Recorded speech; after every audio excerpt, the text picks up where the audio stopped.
Soldier Boy looks Homelander in the eyes, calls him a disappointment, and then, when he finally gets the chance to end him, he doesn't. That contradiction is the entire story, because in The Boys, nothing is ever just about power. It's about what that power is hiding, and what this relationship is hiding might be the most uncomfortable truth the show has ever explored. This isn't a story about a father and son learning to love each other. It's a story about what happens when two broken men realize they are the same person, just at different stages of damage. And once you see that clearly, everything Soldier Boy does, from rejecting Homelander to refusing to kill him, starts to make a disturbing kind of sense. Before we break it all the way down, here's what we're really unpacking. We're looking at why Soldier Boy instantly despises Homelander, why that hatred is actually rooted in self-loathing, and why, despite everything, he still protects him when it matters most. Because this isn't a simple character dynamic, it's a psychological loop, and neither of them knows how to escape it.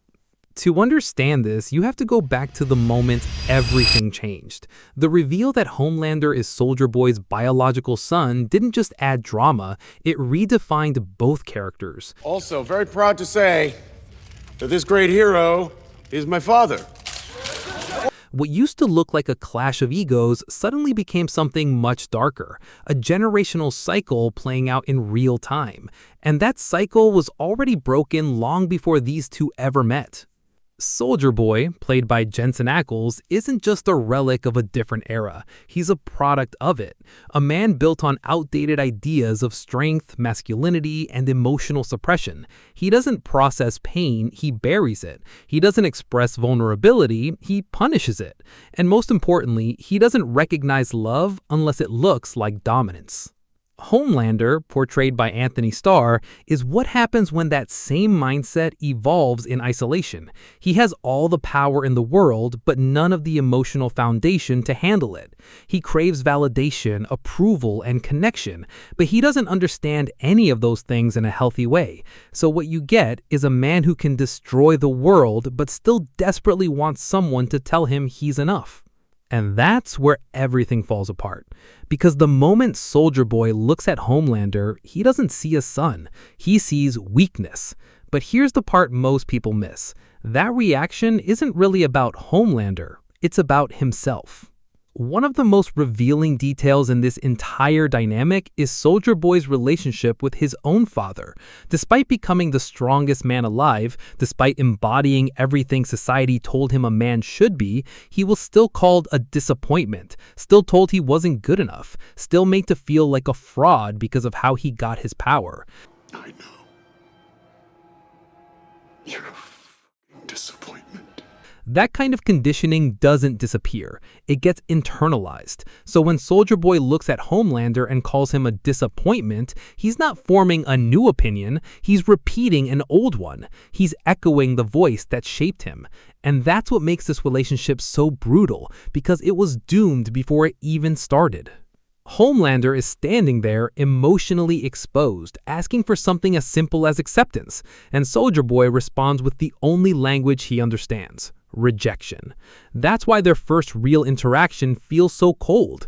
It's not just hostility, it's inevitability. There was never going to be a version of this where Soldier Boy embraces him, because doing that would require confronting his own pain, and that's something he has spent his entire life avoiding. The most devastating example of this comes in that Season 3 confrontation.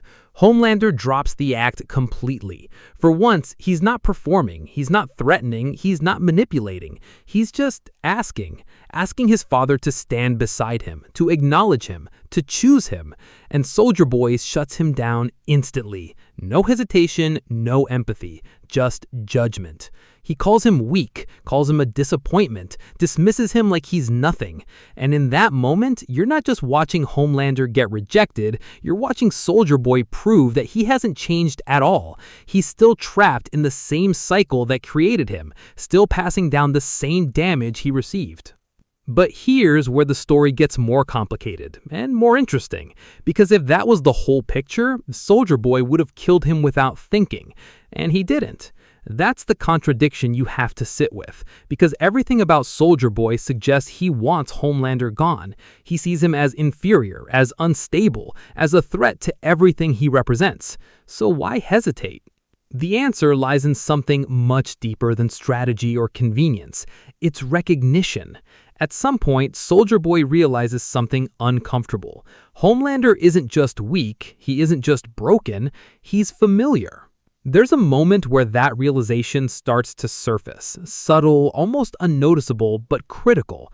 When Homelander chooses not to kill Soldier Boy when he has the chance, it disrupts the expected pattern. It introduces something Soldier Boy isn't used to dealing with: restraint.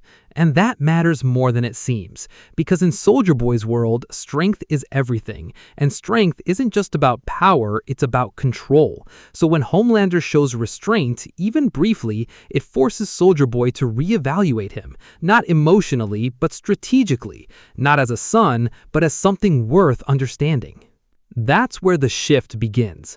Not into love, not even into respect, but into curiosity. And in a character like Soldier Boy, curiosity is the closest thing you're going to get to connection. That shift becomes undeniable in the moment with Mr. Marathon. When Marathon pushes him to eliminate Homelander, it's the logical move. Clean, efficient, final. And Soldier Boy refuses. Not only does he refuse, he turns on Marathon instead. And then he says it. "He's my fucking weirdo." That line isn't emotional, it's not affectionate, it's not even protective in a traditional sense. It's possessive. It's Soldier Boy acknowledging in his own distorted way that Homelander belongs to him. Not as a son he loves, but as something he recognizes, something he understands better than anyone else ever could. And that's what makes this relationship so unsettling, because it's not built on care, it's built on reflection. Homelander is everything Soldier Boy hates, but he's also everything Soldier Boy is. The same rage, the same insecurity, the same desperate need to prove something that can never be fully proven. The only difference is that Homelander wears it on the surface, while Soldier Boy buries it under layers of denial. That's why he can't kill him, because destroying Homelander would mean confronting the fact that he's destroying a version of himself. And for someone like Soldier Boy, that's not just difficult, it's impossible. Now zoom out and look at what the show is really doing here. This isn't just a character relationship, it's a theme. The Boys has always been obsessed with cycles, especially when it comes to men and power, fathers and sons, mentors and protégés. The idea that damage doesn't just stop, it gets passed down, reshaped, and amplified. You see it with Butcher, you see it with Huey, you see it with Ryan, but Soldier Boy and Homelander are the purest version of it, because there are no filters, no limits, no humanity softening the edges, just raw, unchecked inheritance.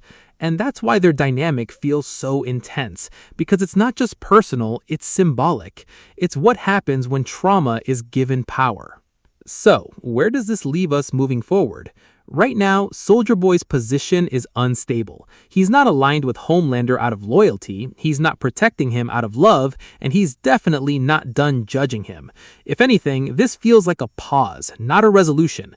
There's a very real possibility that Soldier Boy is playing a longer game, that he's keeping Homelander alive not because he cares, but because he hasn't decided how to deal with him yet. Whether that means replacing him, controlling him, or eventually destroying him is still up in the air. And that uncertainty is exactly what makes this so compelling, because for the first time, the power dynamic isn't clear. Homelander wants connection, Soldier Boy wants control, and neither of them is willing or able to give the other what they actually need. Which means this relationship isn't heading toward reconciliation, it's heading toward collision. So, does Soldier Boy like Homelander? No, but that's the wrong question. The real question is why he doesn't kill him. And the answer is this: because somewhere, buried under all the ego, all the rage, and all the denial, Soldier Boy sees himself. And as long as that's true, Homelander isn't just a target, he's a mirror. And breaking that mirror might be the one thing Soldier Boy isn't strong enough to do.